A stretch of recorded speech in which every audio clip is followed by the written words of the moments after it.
Kain natin ngayon ay about sa crime. Dito muna tayo sa compound crime na tinatawag. Kapag ang isang krimen ay nagresulta pa ng isa o higit pang felonies, ay matatawag siyang compound crime.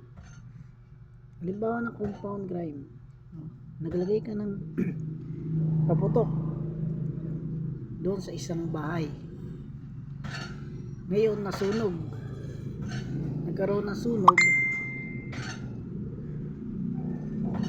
sunog at may mga sugatan at namatay.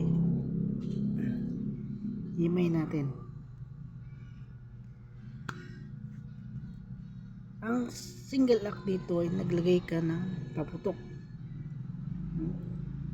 Ang less grave felony rito ay may mga taong nasugatan, at ang grave felony naman ito ay may mga namatay na tao. Yan ang compound crime. Sa complex crime proper, kapag ang isang krimen ay may kaugnayan sa gagawin mong susunod na krimen. Halimbawa, ginaya mo ang pirma ng yung boss. Halimbawa yan ay theft and forgery. Ginaya mo yung pirma ng boss mo para ikaw ay makapagnakaw.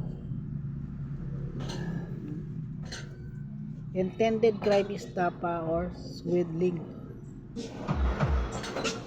What a penalty according to the article 48 of PRC page 3015.